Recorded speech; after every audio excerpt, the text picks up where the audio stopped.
I have heard of Gender Matters, and I mean, I think it's great. I think any initiative that kind of brings awareness to this really big issue and actually kind of is trying to institute change to kind of move the needle, I think is amazing.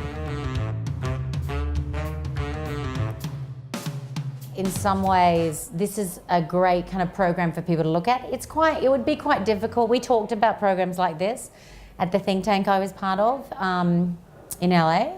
But I think because the industry is so big and kind of run by so many corporations in some ways, that it's quite hard to kind of mandate the kind of change that they're able to mandate here, which is amazing. I mean, I think that's why it's kind of so great to see kind of what it shifts and how it changes things.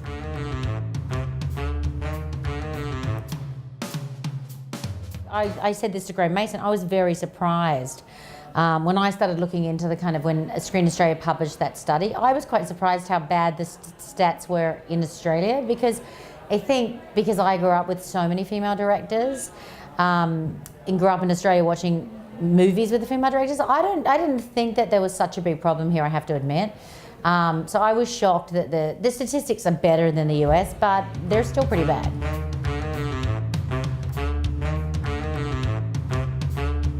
I mean, the company was set up with the very clear mandate of putting women at the centre of storytelling.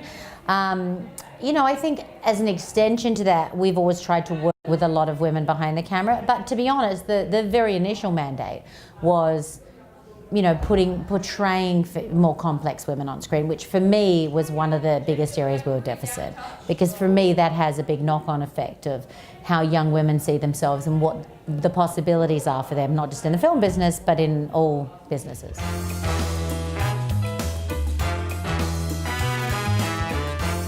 I know, I've been asked that question a lot, I have to say, and I think I'm so kind of dogged and bullheaded that, it was a bit of a, I just, from a very young age, I think I didn't really let anything stand in my way. But I'm a very, kind of forceful personality. I definitely encountered, I think one of the things I noticed being a woman in Hollywood is that I do feel like I had to work for every opportunity. No one was kind of giving me anything. Whereas I feel like sometimes with men, they're kind of given opportunities, because of a connection or, because of, who they are, rather than necessarily having had to work for them. That's a very broad statement. I mean, there's been a couple. I mean, Robert Connolly, who's a wonderful Australian director, producer, I've had two very clear things for me that shifted my career path. One was I was producing commercials and really wanted to make a movie here. And he'd been offered this movie Better Than Sex to produce. And he had kind of started to shift into directing, was very busy producing other things. And he said, oh, you should meet this girl. And he really kind of guided me through that process of having to make a kind of under $1 million movie. So that was a big shift, because that movie kind of changed a lot for me. And then because of that movie, meeting Anthony Minghella and Sydney Pollack was the kind of huge career shift for me that I would say then exposed me to, I lived in London, exposed me to Hollywood agents and a world that I'd not been exposed to before. So that was the big opportunity. Oh my God, someone offered me money to work in the film business. It was such an easy decision.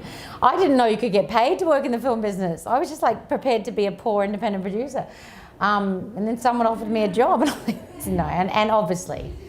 I was very lucky. My mother's Italian, so I have a European passport. So the decision to move was actually very easy because I was living there 4 weeks later.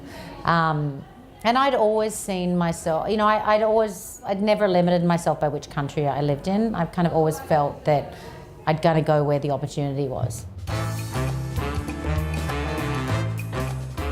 I'm planning on shooting Australian movies here. I'm planning on shooting international movies here. I mean, my dream would be to make everything here. I want to be Baz Luhrmann and just make every movie here. Because, it's the best place in the world to make movies, and it's also the best place, in my opinion, in the world to live. So yeah, my hope is to do much more of it in the next few years. We just, we'd optioned our second Liane Moriarty book. We've made one series. We're going to make a film of the next book of hers we optioned. And I optioned this wonderful book that's like a huge bestseller here right now called The Dry, that we will make in Melbourne, in Victoria. And then I optioned a book like 7 years ago that's getting very close to being made in Melbourne, Tony Jordan's book edition. So I actually have a lot of stuff here.